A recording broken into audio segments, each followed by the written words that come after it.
अस्सलाम वालेकुम। Mohammad Javed Khan, student professor of chemistry, government post graduate science college Quetta. Dear student, dear friends and dear my colleagues, अस्सलाम वालेकुम। मैं फिर आपकी खिदमत में हाजिर हुआ। जैसे मैंने कहा, मैंने सदका जारिया की नीयत से ये प्रोग्राम शुरू किया है। मैं होम टू होम केमिस्ट्री का subject first year second year वालों के लिए कुछ मैं कोशिश करूँगा कि उनके लिए मैं हर एक पॉइंट, हर एक टॉपिक उनके लिए आसान कर दूँ। आज से मेरा पहला लेक्चर स्टोइकोमेट्रिक कैलकुलेशन का शुरू हो गया है। जैसे पिछले लेक्चर में मैंने उनकी पूरी डिस्क्रिप्शन दे दी थी कि इन्हीं चीज़ों को मैंने वन बाय वन करके इस्तेमाल करना है। आज मैं पहला एग्जांपल ले रहा हूँ। मैं असल में आपको कराऊंगा प्रैक्टिस, जो कि बुक में नहीं है। आपके लिए, स्टूडेंट्स के लिए काफ़ी मसला है, उसका आंसर लास्ट में दिया हुआ है। लेकिन ये जो पहला एग्जाम्पल है बहुत इंपॉर्टेंट है, अक्सर एग्जाम में आता है। तो जो बुक में सॉल्व शुदा है वो है डायरेक्ट मेथड, मास से मास में कन्वर्जन है। मैं उसको भी करके दूंगा, लेकिन असल में इसका ओरिजिनल मेथड जो है वो है चक्कर बोर्ड। आज मैं आपको चक्कर बोर्ड सिखाने वाला हूँ। चक्कर बोर्ड की बुनियाद पर मैं इस न्यूमेरिकल को हल करूँगा, और चक्कर बोर्ड के बाद मैं आपको वो डायरेक्ट मेथड भी करके दूंगा जो बुक में आपको दिया हुआ है। लिहाजा दो मेथड में आपको सिखाने वाला हूँ इस न्यूमेरिकल में, और फिर उसके बाद हमारा प्रैक्टिस शुरू हो जाएगा। वन बाय वन करके हर एक प्रैक्टिस को हम यूज़ करेंगे। इसी चक्कर बोर्ड को यूज़ करते हुए हम हल करने की कोशिश करेंगे। तो देखें सवाल क्या कह रहा है आपसे। सबसे पहला एग्जाम्पल है 1.9। एग्जाम्पल क्या है? 1.9।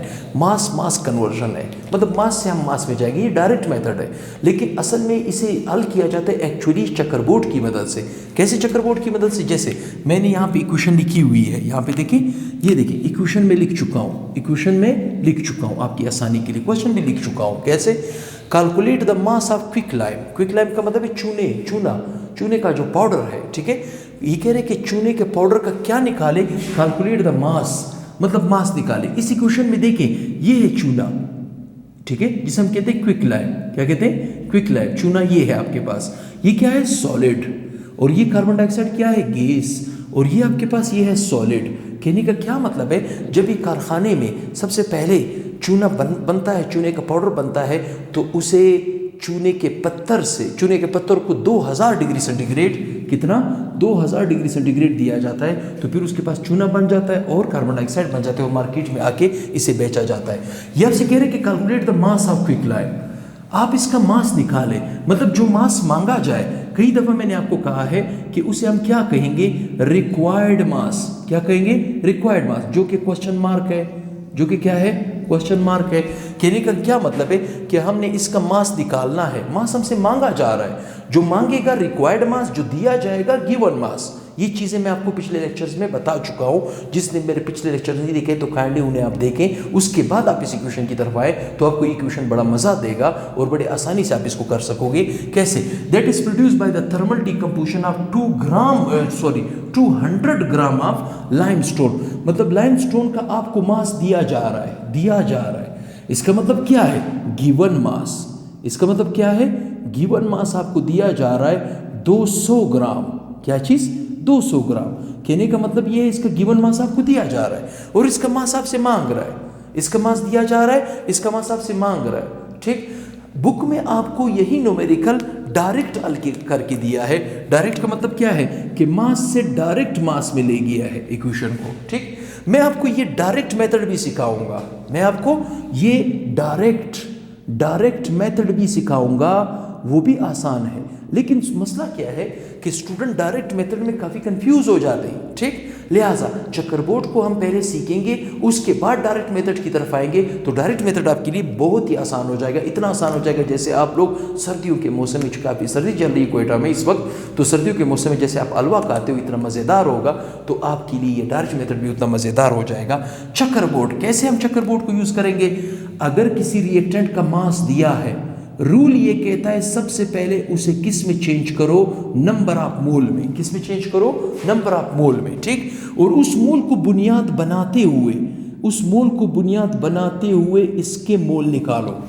किसके? जिसके मांगे जाए, आपसे मास मांगा जाए, ठीक। इसका मोल निकालो और इस मोल को किस में चेंज करो? रिक्वायर्ड मास में चेंज करो। इस मोल को किस में चेंज करो? रिक्वायर्ड मास में चेंज करो। कहने का क्या मतलब है? इसे हम कहते हैं चक्कर बोर्ड। इसे हम क्या कहते हैं? चक्कर बोर्ड। कि मास से मोल में आओ, मोल से मोल में जाओ, मोल से मास में जाओ, ठीक। इसे चक्करबोर्ड कहा जाता है। ओरिजिनल मेथड ये है, इसे हम इनडायरेक्ट मेथड कहते हैं, लेकिन यही ओरिजिनल मेथड है। जब आप इसको सीख लोगे तो फिर आपके लिए डायरेक्ट मेथड कभी प्रॉब्लम नहीं करेगा। तो इसका मतलब है जो जो जो न्यूमेरिकल्स केमिस्ट्री में या फिजिक्स वगैरह में आते हैं, इसे हम कहते हैं अप्लाइड मैथ। अप्लाइड मैथ का एक रूल है कि आप जिस स्टेप को करना चाहोगे उस स्टेप की कम से कम हेडिंग होनी चाहिए और रास्ता बताना चाहिए कि आप क्या करना चाहते हो। देखिए, सबसे पहले मैं क्या करूंगा, मास से मोल में जाऊंगा, मतलब इनडायरेक्ट मेथड को प्रोसेस करूंगा। इनडायरेक्ट मेथड को मैं पहले स्टार्ट करूंगा। ठीक, देखिए बहुत आसान है इनडायरेक्ट मेथड, कोई मसला नहीं है। देखिए सबसे पहले आप क्या लिखो, स्टेप नंबर वन। ठीक, इस स्टेप का नाम क्या होगा, नाम आपने लिखना है। ठीक, क्या नाम लिखना है, कन्वर्जन ऑफ मास इनटू मोल। क्या लिखना है, conversion of mass into mole. Conversion of mass into मोल कहने का क्या मतलब है कि पहले आप मास को मोल में चेंज करो।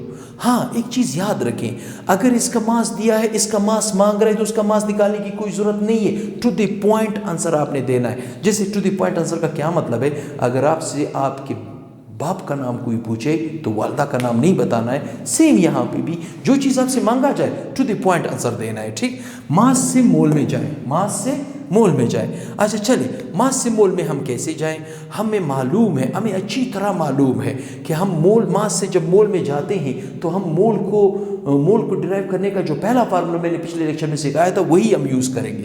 कौन सा फार्मूला यूज़ करेंगे कि नंबर ऑफ मोल बराबर है mass divided by molar mass. कहने का क्या मतलब है, देखिए ये मास तो दो तरह का हो सकता है, गिवन मास भी हो सकता है और रिक्वायर्ड मास भी हो सकता है। तो मैं इसी फार्मूले को स्टार्ट करूंगा, इसी फार्मूले की मदद लूंगा, लेकिन इस फार्मूले को मैं अकॉर्डिंग टू रूल सही लिखूंगा। कैसे लिखूंगा, नंबर ऑफ मोल के लिए मैं n इस्तेमाल करूंगा। मुझे मास दिया हुआ है तो मैं क्या इस्तेमाल करूंगा, gm गिवन मास, और मोलर मास के लिए मैं शॉर्टकट m.m इस्तेमाल करूंगा। तो फार्मूला बन जाएगा n बराबर है given mass divided by molar mass. बहुत आसान है।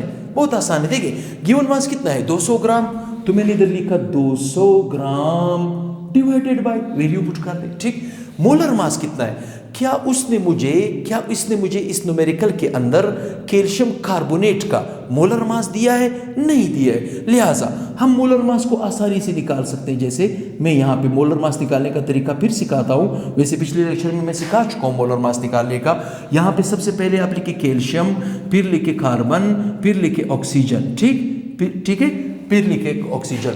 देखिए कैल्शियम का एटॉमिक मास है 40, कार्बन का है 12 और ऑक्सीजन का है 16। जरब दे दे, एटॉमिक मासेस पहले लिखे। ठीक, कैल्शियम के नीचे 1 है तो 1 लिखे, कार्बन के नीचे 1 है तो 1 लिखे, ऑक्सीजन के नीचे 3 है तो 3 लिखे। 40 एकम 40, 12 एकम 12, 16 तिया 36, कितने हो जाएंगे, 6 तिया 18 और 3 एकम 3 और 1 3 एकम 3 और 1 4 48 नहीं 36 आएगा, 48 आएगा। हाँ, 6 या 18, 3 एकम 3 और 1 4। ठीक है, तो ये आपके पास आ जाएगा 0 10 हासिल, ये जमा करना है। ठीक है, यह आ जाएगा 0 10 1 हासिल, और ये आपके पास आ जाएगा 9 और 1 10, मतलब 100 ग्राम पर मोल। क्या आ जाएगा, 100 ग्राम पर मोल। तो मैं यहाँ पे लिखूंगा 100 ग्राम पर मोल। कोई मसला नहीं, पहले यूनिट को यूनिट से काटे। ठीक, n बराबर है 200 को जब आप 100 पे डिवाइड करोगे तो आंसर क्या आएगा, 2 मोल। क्या आ जाएगा, 2 मोल। कहने का क्या मतलब है, हमने इस मास को मोल में चेंज किया। पहले मोल अननोन था, अब मोल कितना निकला, 2 मोल। कितना निकला, 2 मोल। ठीक, अब हमने क्या करना है, मोल से मोल में जाना है। तो मेरे पास आ जाएगा स्टेप नंबर स्टेप नंबर 2, ठीक है, स्टेप नंबर 2, ठीक। इस स्टेप का नाम क्या होगा? Conversion of mole into mole, conversion of mole into मोल। तो मैं यहां पे लिख रहा हूं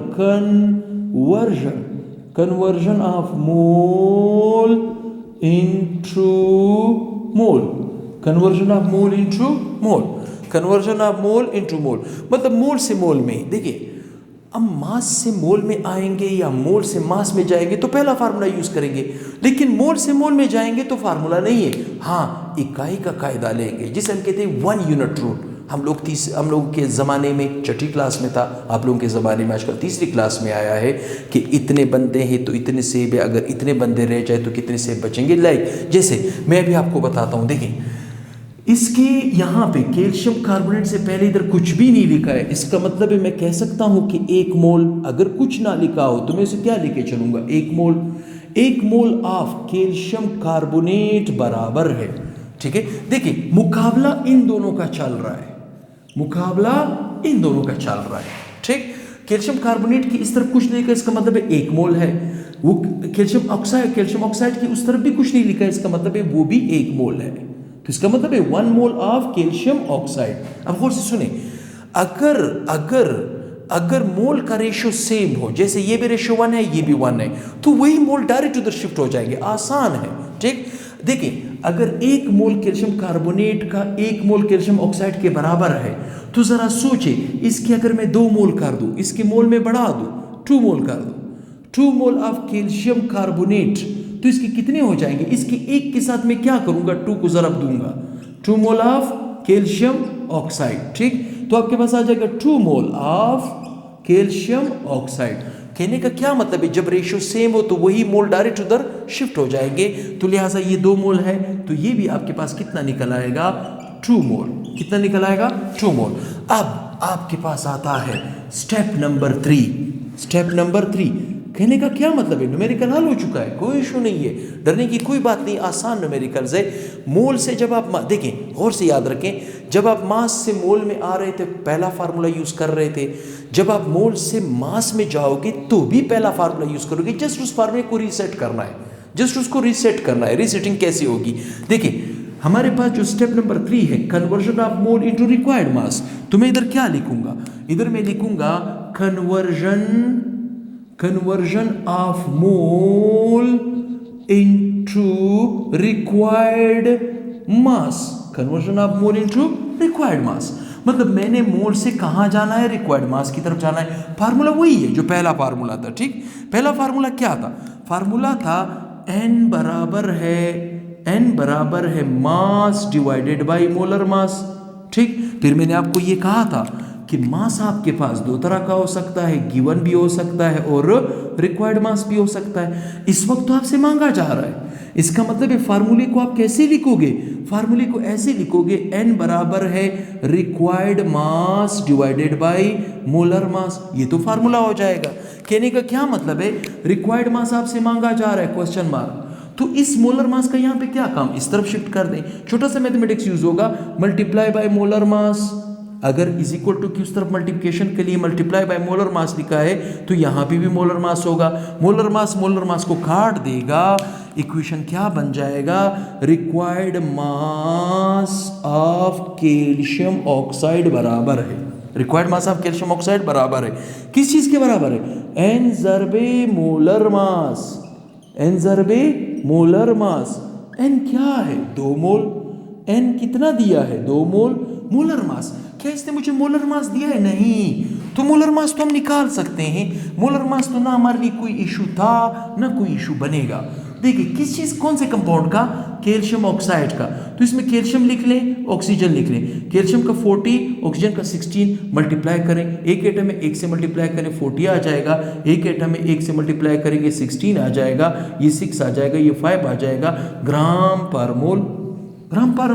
इसका मतलब है आपने क्या लिखना है? 56 ग्राम पर मोल, ठीक। अब आप क्या करें? यूनिट को यूनिट से काटें, मोल को काट देगा, मोल को काट देगा, ठीक। आंसर किस में आएगा? आंसर आपके पास रिक्वायर्ड मास निकल आएगा। रिक्वायर्ड मास निकल आएगा। कैसे निकल आएगा? 2 को 56 के साथ मल्टीप्लाई करेंगे तो आपके पास क्या बनेगा? 56 मल्टीप्लाई बाई 2, ये आपके पास 112 ग्राम। कितना बनेगा? 112 ग्राम।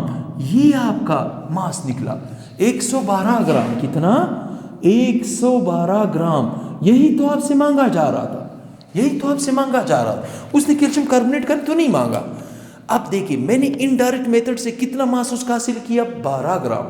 अब मैं डायरेक्ट मेथड की तरफ जा रहा हूं, वो भी बहुत आसान है, लेकिन स्टूडेंट यहाँ पे थोड़ा कंफ्यूज हो जाते हैं। देखिए, डायरेक्ट मेथड,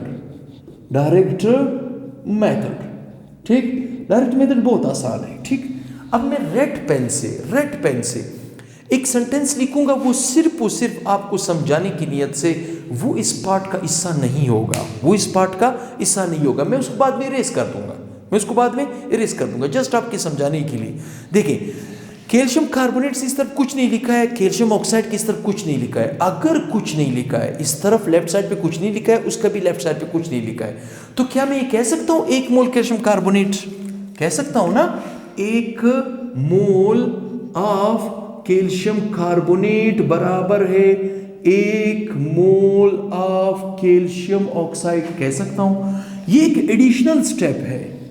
मतलब कहने का क्या मतलब है, ये सिर्फ आपको समझाने की नीयत से बता रहा हूं। इस स्टेप को आपने हिस्सा नहीं बनाना, क्योंकि मैं इसके नीचे अगर वैल्यू लिखूंगा, उस वैल्यू को समझाने की नीयत से स्टेप में लिख रहा हूं, ये मेरी मजबूरी हो जाती है यहाँ पे।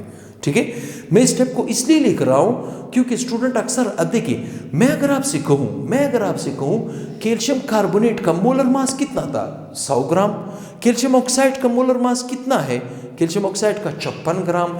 अगर मैं आपसे कहूं, देखिए, 1 मोल ऑफ कैल्शियम कार्बोनेट का मतलब क्या? मैं आपसे कहता हूं कैल्शियम कार्बोनेट चूने का पत्थर पड़ा हुआ है, 1 मोल ले आओ, तो आप कितना लाओगे? 100 ग्राम। कितना लाओगे? 100 ग्राम। तो 100 ग्राम ऑफ कैल्शियम कार्बोनेट बराबर है, ठीक है। अगर मैं कहूं जाओ चूना पड़ा हुआ वो 1 मोल ले आओ, तो कितना लाओगे? 56 ग्राम।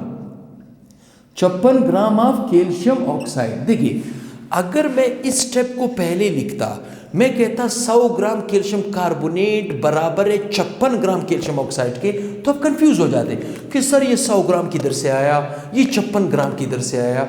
इसीलिए मैंने इजाफी एक स्टेप लिखा है। ठीक, इस स्टेप को मैंने क्यों लिखा है? 1 mole of calcium carbonate. 1 mole of calcium carbonate का मतलब क्या है? 100 gram of calcium carbonate. 1 mole of calcium oxide का मतलब क्या है? 56 ग्राम ऑफ कैल्शियम ऑक्साइड। मतलब देखिए, 100 ग्राम कैल्शियम कार्बोनेट 56 ग्राम कैल्शियम कार्बोनेट के बराबर है। तो आपके ज़हन में ये आता कि सारी कैल्शियम कार्बोनेट का 100 ग्राम किधर से आया? ओ बाबा, ये 100 ग्राम जो कैल्शियम कार्बोनेट का है, ये असल में हमने 1 मोल लिया है इसका, ठीक है। और ये जो 56 ग्राम कैल्शियम ऑक्साइड का, ये भी हमने 1 मोल लिया है। अब कॉमन सेंस की बात है, अगर इसके 100 ग्राम इसके 56 के बराबर है, तो ज़रा सोचे, इसका 1 ग्राम ऑफ कैल्शियम कार्बोनेट इसके कितने के बराबर हो जाएगा?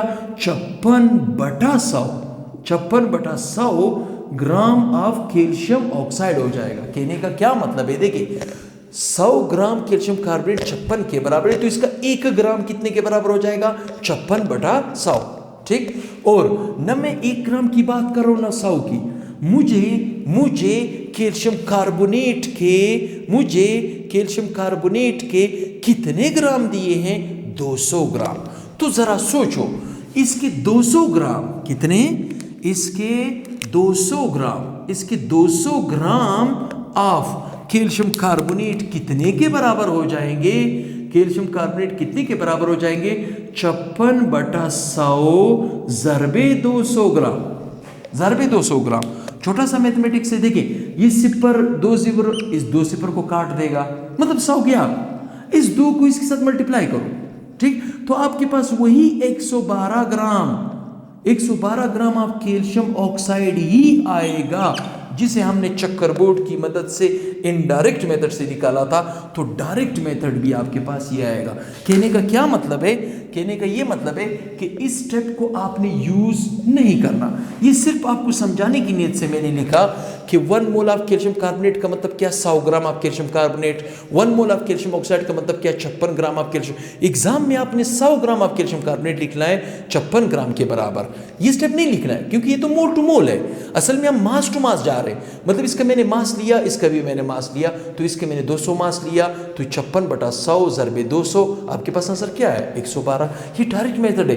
बुक में आपको ये न्यूमेरिकल आसान दिया हुआ है, बुक में आपको ये न्यूमेरिकल आसान दिया हुआ है, ठीक है। बुक में आपको ये न्यूमेरिकल आसान दिया हुआ है, ठीक है। बुक में आपको ये न्यूमेरिकल आसान दिया हुआ है। तो मैं उम्मीद करता हूँ कि ये वाला जो फार्मूला था ये भी आपको समझ आ गया, ये वाला फार्मूला भी आपको समझ आ गया, ये वाला स्टेप नंबर 2 भी समझ आ गया, स्टेप नंबर 3 भी समझ आ गया, स्टेप नंबर 1 मतलब चक्करबोर्ड समझ आ गया। अगर चक्करबोर्ड समझ आ गया तो उम्मीद करता हूँ ये आपका पहला न्यूमेरिकल चक्करबोर्ड का स्टार्ट है, चक्करबोर्ड का आगाज़ है। जब आगाज़ है तो आने वाले न्यूमेरिकल हम सारे इसी मेथड से आसानी से हल करेंगे और सारे प्रैक्टिस में आपको आसानी से करवा के दूंगा, इवन इंशाल्लाह आपको एक्सरसाइज भी करवा के दूंगा। तो मेरे चैनल को ज़्यादा से ज़्यादा शेयर करें, ज़्यादा से ज़्यादा सब्सक्राइब करें, उन दोस्तों को इन्फॉर्म करें जो कोचिंग अफोर्ड नहीं कर सकते। सदका जारिया की नियत से मैंने ये प्रोग्राम शुरू किया है। तो इंशाल्लाह उम्मीद करता हूँ अगले लेक्चर में फिर आपकी खिदमत में हाजिर होऊंगा। दुआ करें, मेरे लिए दुआ करें। अगर मेरी सेहत अच्छी थी, मैं अच्छा था, तो इंशाल्लाह आपका कोर्स आपके लिए बहुत अच्छा होने वाला है। वसलाम।